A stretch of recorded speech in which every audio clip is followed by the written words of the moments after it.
Hi friends, welcome to weather tailors. ఈరోజు మన topic ఏంటి అంటే షోల్డర్ జారిపోతుంది లేదా షోల్డర్ డ్రాప్ అవుతుంది అనే ప్రాబ్లం గురించి అండి. కామన్గా షోల్డర్ డ్రాప్ అవుతుంది అనే ప్రాబ్లం చాలామంది ఫేస్ చేస్తూ ఉంటారు. ఇంకొంతమంది అయితే మేము బ్లౌజ్ ఎక్కడ కుట్టించుకున్నా కూడా మాకు షోల్డర్ డ్రాప్ అవుతుంది అనే ప్రాబ్లం ఫేస్ చేస్తూ ఉంటారు. సో అలాంటి సమస్య ఉంటే నేను ఇక్కడ చెప్పే టిప్స్ పాటించండి, మీకు ఎప్పుడు కూడా షోల్డర్ డ్రాప్ అవుతుంది అనే ప్రాబ్లమే ఉండదు. అలాగే వీడియో చివరి వరకు చూడండి. అలాగే వీడియో నచ్చితే లైక్ చేయండి, షేర్ చేయండి. మీరు కనుక మన ఛానల్ ఫస్ట్ టైం చూస్తున్నట్లయితే వెదర్ టైలర్స్ ఛానల్ని సబ్స్క్రైబ్ చేసుకోండి. ఇప్పుడు ఈ షోల్డర్ డ్రాప్ అవ్వకుండా ఎలాంటి టిప్స్ తీసుకోవాలి అనేది చూద్దాం. ఈ బ్లౌజ్లో షోల్డర్ జారిపోవడానికి ముఖ్యమైన రీజన్ ఏంటి అంటే ఈ నెక్ వెడల్పు ఎంత తీసుకున్నాము, అలాగే ఈ షోల్డర్ వెడల్పు ఎంత తీసుకున్నాము అనేది ఒకసారి చెక్ చేసుకోవాలండి.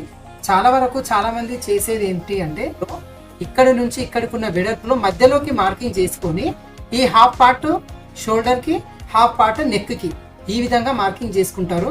ఈ విధంగా మార్కింగ్ చేసుకోవడం వల్ల షోల్డర్ డ్రాప్ అవుతుందండి. ఎప్పుడైనా కూడా మనము షోల్డర్ డ్రాప్ అవ్వకూడదు అంటే ఈ నెక్ వెడల్పు కంటే షోల్డర్ వెడల్పు ఎక్కువగా ఉండాలి. మినిమం ½ ఇంచ్ లేదా 1 ఇంచ్ ఎక్కువగా ఉండాలి.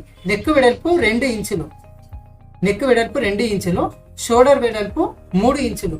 ఈ మెజర్మెంట్ తీసుకోవాలి. అలాగే కొంతమంది ఉంటారు, వాళ్ళకి షోల్డర్ ఎలా ఉంటుంది అంటే ఇదిగో ఇక్కడ చూడండి, ఈ మెడవైపు నుంచి చేతి వైపు ఇలా షోల్డర్ డౌన్ అయి ఉంటుంది. చాలా వరకు ఇలా కిందికి జారినట్టుగా ఉంటుంది. ఈ విధంగా కొంతమంది కస్టమర్స్కి ఇలా జారిపోయి ఉంటుంది.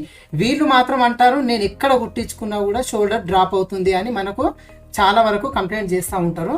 అలాంటి వాళ్ళకి మెజర్మెంట్ ఏ విధంగా తీసుకోవాలి అంటే ఇక్కడ నెక్ వెడల్పు 2 ఇంచులు, షోల్డర్ వెడల్పు 3 ఇంచులు. ఈ మెజర్మెంట్లో ఎలాంటి మార్పు ఉండదు. ఈ మెజర్మెంట్ మాత్రం ఇలాగే వేసుకోవాలండి. కాకపోతే ఇలా షోల్డర్ డౌన్గా ఉన్న వాళ్ళకి మాత్రం ఇక్కడ మెడవైపు ఇక్కడ ఒక ½ ఇంచ్, ఈ మెడవైపు ½ ఇంచ్ ఇక్కడ డౌన్ చేసుకోవాలి. ఇక్కడ షోల్డర్ వైపు నుంచి మెడవైపుకి ఈ విధంగా షోల్డర్ వైపు నుంచి మెడవైపుకి ½ ఇంచ్ డౌన్ చేయాలండి. అదే విధంగా ఈ హుక్సులు పట్టి, కాజల్ పట్టి ఉన్న వైపు ఇక్కడ ఈ చివరి నుంచి ½ ఇంచ్, ఇక్కడ చివరి వైపు నుంచి ఇక్కడ ½ ఇంచ్ మార్కింగ్ చేసుకొని ఈ ఎడ్జ్ వరకు ఎక్కడైతే మనం ఇలా ఈ క్రాస్ పట్టి కోసం మార్కింగ్ చేసుకుంటామో ఇక్కడ వరకు ఈ ½ ఇంచ్ నుంచి తగ్గించుకోవాలి.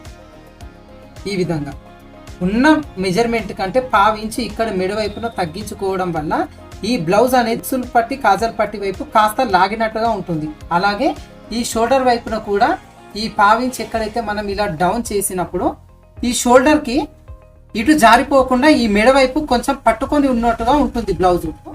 ఈ 2 టిప్స్ మాత్రం ఖచ్చితంగా పాటించండి. షోల్డర్ డ్రాపింగ్ అనే ప్రాబ్లమే ఉండదు.